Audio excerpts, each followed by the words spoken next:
Fasting is the new fad, and if you check numerous forums where people talk about their fasting experience, you'll find it has helped a lot of people lose weight. You'll see people talking about how they tried all kinds of diets, the low carb, the keto diet, low fat, reduced sugar, all kinds. But for some folks, none of those worked for them.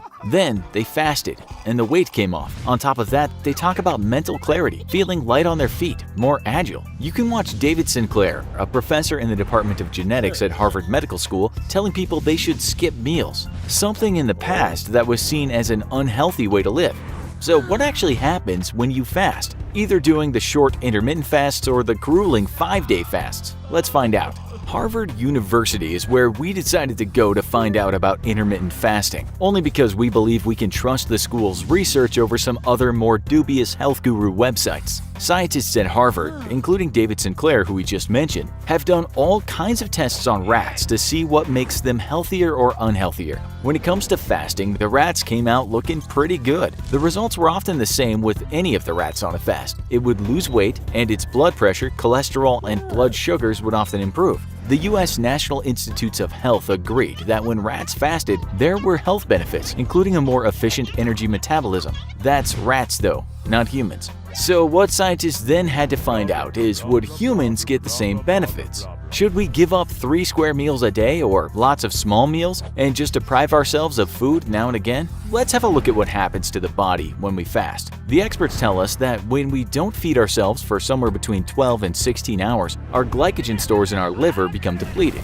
The body then switches from using sugar as a source of energy to using fat. If you did a lot of exercise, this can also happen. This metabolic state that happens during this time we call ketosis, and this brings about changes in the body. Most of us don't actually reach this state because we've grown up being told to eat when we're hungry, don't go to school on an empty stomach, or we just put sugar in that morning coffee at the office. Fasting means trying to avoid calorie intake, although there are some that say that a few calories might still keep your body in the fasting state. That's debatable, as some say only have water or tea. As we said, some leading researchers around the world did lots of tests on rats, allowing some to eat what they wanted and others were only given food now and again. This is the conclusion we found in one paper that was published by the National Institutes of Aging. Emerging evidence suggests that intermittent dietary energy restriction might improve overall health and reduce risk factors for diabetes and cardiovascular disease in humans. Our new findings in laboratory animals provide evidence that similar intermittent eating patterns can enhance the beneficial effects of aerobic exercise on endurance performance. You can read a lot of books on why our obesity crisis happened, and the long and short of it is many people are too sedentary or just eat way too much and way too much sugary processed food. It won't surprise you that the book The Obesity Code tells people they shouldn't constantly be snacking and they should try and eat healthy foods, more veggies, fruits, healthy proteins, and less refined grains, processed foods, and sugar. It's no surprise that some of the fattest countries in the world have a snacking culture and a fast food culture. Still, some people do eat quite well and can't seem to lose weight. It's as if the body has a certain calibration and wants to stay at a particular weight.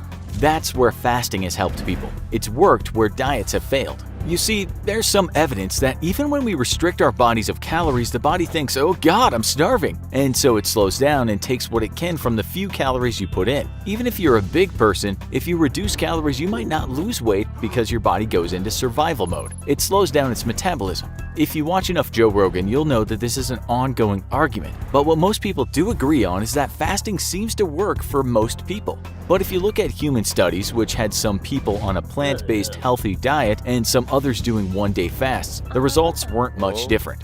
Some people lost weight, others weren't affected much at all. Then again, there's lots of evidence out there from people who actually tried fasting, and the results for most people were positive.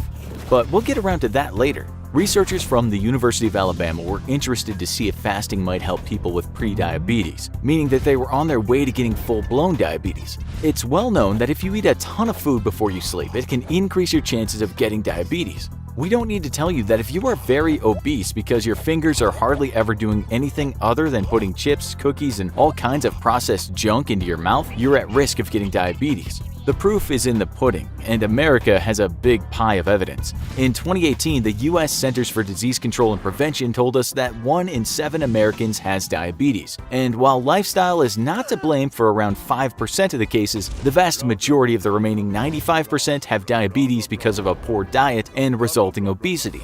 So can fasting help?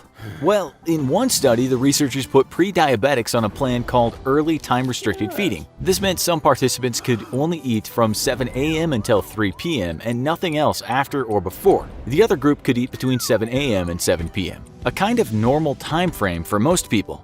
Both groups actually didn't gain weight or lose weight, but those in the 7 to 3 time frame showed a drop in insulin levels. They also showed a lower blood pressure, and another important factor was they just got used to it and showed a decrease in appetite. There's no doubt that this kind of intermittent fasting has worked for a lot of people, but most researchers do say that if you do it, also try to have a healthy diet and a healthy lifestyle. Dieting may also help, but the fact is some people just find it easier to skip meals. Sometimes it's hard to find healthy food, and sometimes it takes too much time to cook. So fasting is a good option if you want to try and lose weight without much planning or effort. What about fasting not just for a certain part of the day but missing an entire day's foods? The American Journal of Clinical Nutrition published a study from independent researchers who took a bunch of participants and put them on this 1 day a week fast for 5 weeks. Its conclusion was that indeed people lost weight, but they were also hungry during that fasting day.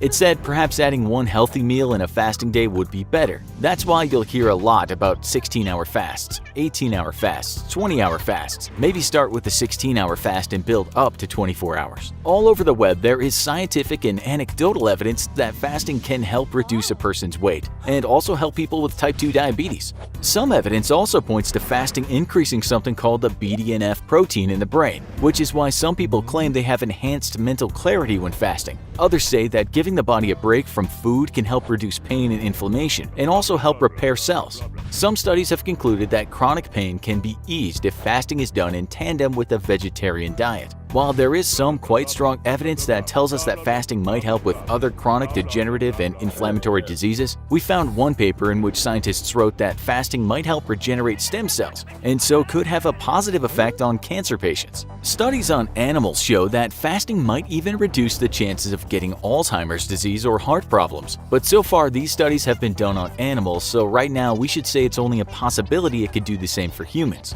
We should say, however, that doctors don't recommend pregnant women fast, nor malnourished people, nor people with a history of eating disorders, children, or women who are breastfeeding. Basically, it's best to do it when you're an adult and you feel like you need to lose some weight or lower your blood sugar. During your fasts, drink lots of liquids, mainly water or tea or coffee with no sugar or milk. You can also work out, and don't worry, it's not dangerous to do that according to the health experts. Some people online say they feel great exercising on their fasts, but others have said they felt weak or got a headache. If you do it, take it easy and see how you feel. Just head to any forum and see what people are saying about intermittent fasting, and indeed you'll find scores of people saying that they lost weight, felt more mentally alert, while after fasting they just didn't need as much food as before. As one doctor said online too, his clients found fasting a lot easier to do than following a strict diet plan. Looking at forums, you'll find lots of people saying things like this. Yes, intermittent fasting is very helpful. I've lost 30 pounds, went from 20+% body fat to 8% so far just from this March. I've been doing it every day since. There seems little doubt that many people lose weight when doing these fasts, even just 16-hour fasts. Most people will eat their evening meal early around 5 and then get through most of the morning without food. While a lot more research needs to be done concerning all the health benefits, just reading what people say about their fasts online lets you know that fasting does work for most people if they want to lose weight, while many people enjoy how they feel during the fasts. Have you tried fasting? How was it for you? Tell us in the comments. Also, be sure to check out our other video. I did 30 push-ups for 30 days and this is what happened. Thanks for watching, and as always, don't forget to like, share, and subscribe. See you next time.